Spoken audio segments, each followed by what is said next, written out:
Life has a way of placing us on trial every single day, though we rarely notice it. It doesn't happen in courtrooms with wooden benches and solemn oaths. It happens in the quiet spaces of ordinary life, in the moments where we have to make a decision about how we treat someone.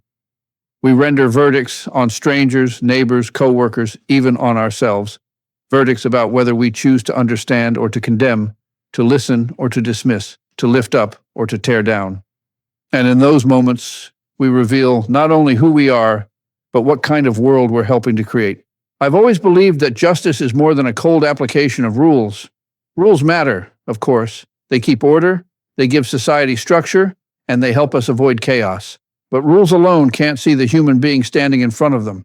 Rules can't hear a trembling voice, can't notice tired eyes, can't feel the weight of burdens carried silently. For that, you need something more. You need empathy. Without it, justice becomes hollow.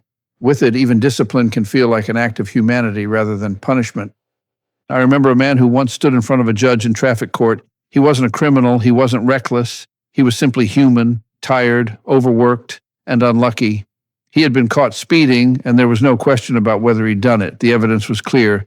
In a purely legal sense, the case was open and shut. But when the judge asked him about his life, a different picture emerged. The man had been working back-to-back night shifts at a factory to cover his little girl's medical bills. She had been sick for months, and every extra hour he worked was another chance to afford her treatment. He wasn't thinking about speed limits. He was thinking about getting home in time to see her before she fell asleep. The judge could have simply issued the fine, marked the case closed, and moved on to the next person in line. But instead, he leaned back, looked the man in the eyes, and asked, "How's your daughter doing?" There was a pause. One of those silences that says everything words can't. You could see the man wasn't expecting kindness. He wasn't even sure how to answer, as though the question itself was a gift. He explained her condition softly, not complaining, just telling the truth. And for a moment, that courtroom was no longer about laws and violations. It was about life and the way it tests us when we least expect it. The fine was still issued. It had to be. Rules can't simply vanish because we feel sorry for someone. But the way it was handled changed everything. Instead of shaming the man or lecturing him, the judge acknowledged his struggle. He spoke to him like a fellow human being, not just a defendant. That single act of empathy transformed the man's experience. He didn't leave feeling punished. He left feeling seen. He left knowing that even in a system of rules, there was still room for compassion. What does that teach us? It teaches that every decision we make, even the small ones, carries weight. We may not wear black robes or sit behind benches, but in our own way, we're all judges of character and circumstance. When a coworker misses a deadline, we decide whether to criticize or to help. When a stranger cuts us off in traffic, we decide whether to explode in anger or wonder if maybe they're rushing to something important. When a child disobeys, we decide whether to scold them harshly or teach them patiently. Every one of these moments is a verdict, and the kind of verdict we choose reflects the kind of people we are becoming. Rules are meant to guide us, but empathy is what defines us. It doesn't mean excusing wrongdoing or turning a blind eye to mistakes. It means looking deeper than the surface to understand why someone may have stumbled. When you lead with empathy, even correction can feel like care. You're not just telling someone they're wrong, you're giving them a reason to do better, a reason rooted in dignity rather than fear. Think about your own life for a moment. How many times have you made a decision about someone before you really knew their story? How often have you jumped to judgment without pausing to ask, what's going on behind the scenes? We all do it. It's human nature to make quick assessments. But when we stop, even for a moment, to consider what someone else might be carrying, we open the door to understanding, and understanding changes everything. I once heard a mother say that she never disciplined her children out of anger, only out of love. That doesn't mean she let them do whatever they wanted. It means she remembered they were still learning. And that's really what empathy is. It's remembering that everyone you meet is still learning. We're all navigating life with its challenges and heartbreaks. When you see someone not just as a rule breaker, but as a person in progress, your decisions become wiser, fairer, and more compassionate.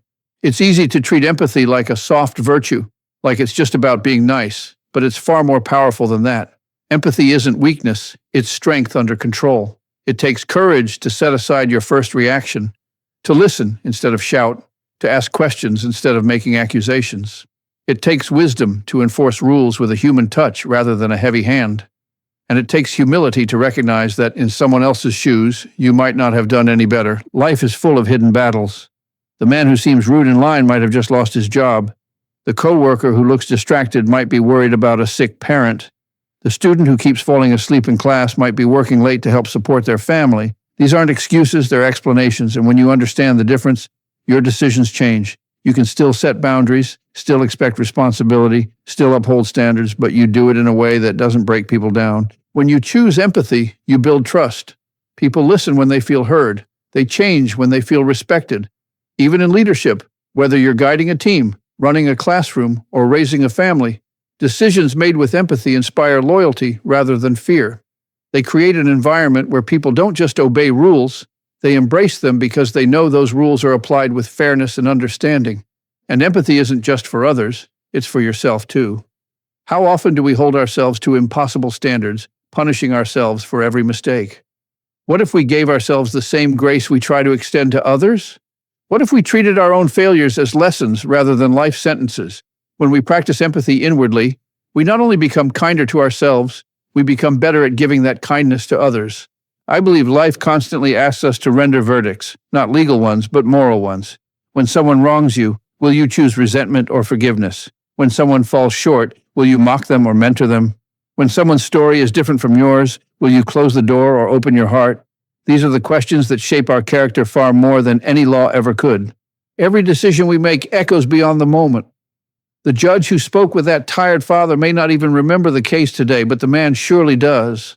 He remembers that in his hardest season, someone saw him not just as a case number, but as a father doing his best. That memory may have inspired him to keep going, to work harder, to live with integrity. That's the power of empathy. It plants seeds in other people's lives that grow long after the moment has passed. So what does this mean for us as we walk through our own days? It means slowing down. It means looking people in the eye. It means asking questions before assuming answers. It means holding to our principles without letting go of our humanity. It means remembering that justice isn't just about punishing wrongs, it's about inspiring people to do right. And if you think this is only about courts and judges, think again. Parents judge children, teachers judge students, friends judge friends. We judge cashiers, waiters, strangers on the street, often without realizing it. If every one of us made our daily decisions with a little more understanding, a little more compassion, a little more willingness to say, "Tell me your story," imagine the difference it would make. In the end, life gives us verdicts to deliver every day, not in courtrooms, but in conversations, choices, and quiet interactions. If we can infuse each decision with empathy, we don't just become fairer, we become wiser, kinder, and more fully human. And maybe that's the kind of justice the world needs most.